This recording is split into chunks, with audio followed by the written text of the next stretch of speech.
केरल में पिछले महीने 12 साल की एक बच्ची पर आवारा कुत्ते ने हमला कर दिया था। 5 सितंबर को इस बच्ची की मौत हो गई। हाल ही में दिल्ली से सटे गाजियाबाद की सोसाइटी की लिफ्ट में एक 10 साल के बच्चे को कुत्ते ने काट लिया। मुंबई में एक पालतू कुत्ते ने फूड डिलीवरी करने वाले शख्स को घायल कर दिया। उत्तर प्रदेश की राजधानी लखनऊ में पिटबुल ने अपनी 82 साल की बूढ़ी मालकिन पर ही हमला कर दिया, जिसके बाद उन्हें बचाया नहीं जा सका। गाजियाबाद में ही 6 साल की बच्ची पर पिटबुल ने 2 सितंबर को अटैक किया था।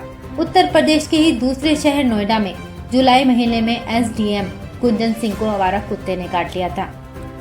बीते कुछ महीनों में कुत्तों के बच्चों, बूढ़ों और वयस्कों पर हमले के ऐसे कई मामले सामने आए हैं, जिन्होंने लोगों की चिंता को बढ़ा दिया है। विश्व स्वास्थ्य संगठन के मुताबिक हर साल करीब 55,000 लोग कुत्तों के काटने के बाद रेबीज होने से अपनी जान गंवा बैठते हैं।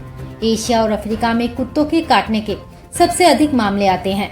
भारत में रेबीज के मामले और उसमें होने वाली मौतों के करीब 30 से 60% मामले 15 साल से कम उम्र के बच्चों के होते हैं। मामले की गंभीरता का अंदाजा इस बात से लगाया जा सकता है कि यह मामला अब सुप्रीम कोर्ट तक पहुंच चुका है। दरअसल केरल में कुत्तों के काटने से बच्चे की मौत के मामले में एडवोकेट वीके विजू ने चीफ जस्टिस के सामने याचिका दायर की है। इस याचिका में कुत्तों के काटने में बढ़ते मामलों पर चिंता जाहिर की गई है। याचिका में दावा किया गया है कि बीते 5 सालों में कुत्तों के काटने के 10 लाख मामले सामने आए हैं। 5 सितंबर को दायर इस याचिका पर 9 सितंबर को सुनवाई हुई थी। शुक्रवार को 9 सितंबर को हुई इस सुनवाई में सुप्रीम कोर्ट ने जस्टिस संजीव खन्ना की 2 जजों वाली बेंच ने कहा था कि लोगों की सुरक्षा और पशुओं के अधिकारों के बीच संतुलन बनाए रखना होगा। शीर्ष अदालत ने कहा कि आवारा कुत्तों के मुद्दों को हल करने के लिए एक तर्कसंगत समाधान खोजना चाहिए। माने वेटनरी डॉक्टर अजय सूद के मुताबिक कुत्तों के काटने के ज्यादातर मामले इलाके की लड़ाई और सुरक्षा से जुड़े होते हैं। वह कहते हैं कि हर कुत्ता अपने इलाके का निर्धारण करके रखता है। अब एक और मानव जनसंख्या बढ़ती जा रही है तो दूसरी ओर कुत्तों की संख्या भी तेजी से बढ़ रही है। ऐसे में उनका इलाका कम होने लगा है। जब जब उस इलाके की सुरक्षा कर पाना उनके लिए मुश्किल होने लगता है तो कुत्ते असुरक्षित महसूस करने लगते हैं। उन्हें लगता है कि इंसान उनके इलाके में घुस रहा है, तो ऐसी स्थिति में वे आक्रामक हो जाते हैं। कई बार कुत्ते डराने को खेल की तरह देखते हैं।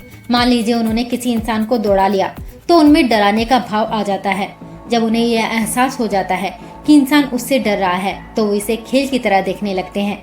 इसी दौरान वे कभी कभी काट भी लेते हैं। स्ट्रीट डॉग्स के मामले में बढ़ता तापमान, खाने की कमी, ट्रैफिक का शोर, तेज चकाचौंध, रोशनी जैसे कारक भी असर डालते हैं। ऐसी परिस्थितियों में उन्हें आक्रामक बना देती हैं। डॉक्टर सूद बताते हैं कि पैक डॉग्स को उनके रखने वाले ही बिगाड़ते हैं। वह बताते हैं कि 2-3 महीने का पपी हर चीज को दांत से पकड़ता है क्योंकि उसके दांत उस समय आ रहे होते हैं और इस समय उसे रखने वाले उसे रोकते नहीं हैं। लोग इसे उसके साथ खेल की तरह एंजॉय करते हैं। बाद में फिर यही उसकी आदत बन जाती है। हालांकि यही वो समय होता है जब कुत्ते को सिखाना होता है।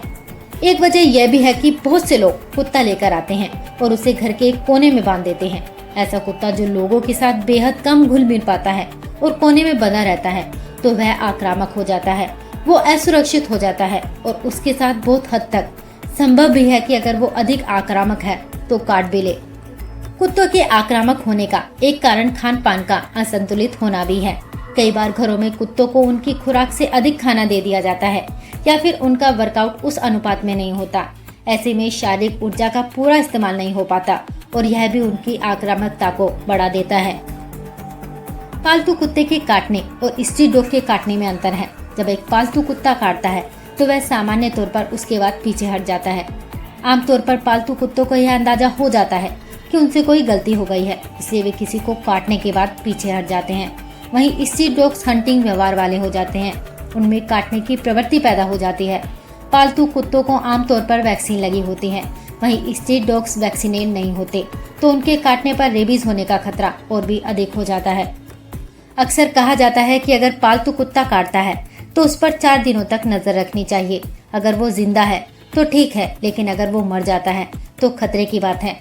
इस पर डॉक्टर सूद बताते हैं कि एक कुत्ता रेबीज इन्फेक्शन होने के 4 से 10 दिन के भीतर ही मर जाता है। ऐसे में अगर किसी स्ट्रीट डॉग ने किसी को काट लिया है तो ऐसा माना जाता है कि वह उसी दिन संक्रमित हुआ होगा और फिर उस पर नजर रखने को कहते हैं। यह एक तरह का संकेत है कि कुत्ता रेबीज संक्रमित था और अब उसका इंजेक्शन लेना अनिवार्य है। रेबीज भी 2 किस्म के होते हैं। पहला डम रेबीज। इस तरह के रेबीज में कुत्ते के शरीर की नसें ढीले पड़ने लगती है और वो किसी एक कोने में पड़ा रहता है, फिर वो लकवाग्रस्त होकर 4 दिन में मर जाता है। दूसरा है फ्यूरिस फॉर्म ऑफ रेबीज। इसमें कुत्ते को मरने के 10 दिन लगते हैं और इस दौरान वह काफी आक्रामक हो जाता है। इस किस्म के रेबीज में कुत्ता आक्रामक हो जाता है, वो अपना सलाइवा निगल नहीं पाता तो उसकी लार टपकने लगती है, उसके गले की नसें लकवाग्रस्त होने लगती हैं, वो परेशान होने लगता है तो काटना शुरू कर देता है। और अगर ऐसे में कुत्ता काट ले तो क्या करें, चलिए जानते हैं। कुत्ता काट ले तो ज्यादातर लोग इस आशंका से घिर जाते हैं कि उन्हें रेबीज ना हो जाए।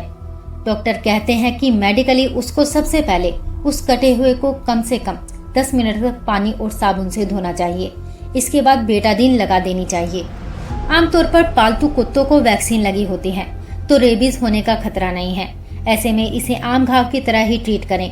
लेकिन अगर किसी स्ट्रीट डॉग ने काटा है तो बेशक उस पर नजर रखें और अगर कुत्ते की मौत हो जाती है तो एंटी रेबीज का इंजेक्शन जरूर लगवाएं।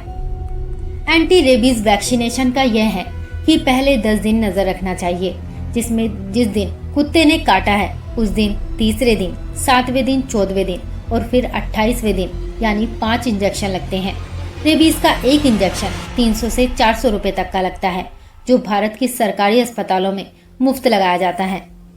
अगर आप इन सब के बाद भी कुत्ता पालना चाहते हैं तो आपको इन जानकारियों का पता होना बहुत जरूरी है। अगर कोई पालतू कुत्ता रखना चाहता है तो इन नियमों का पालन जरूर करें।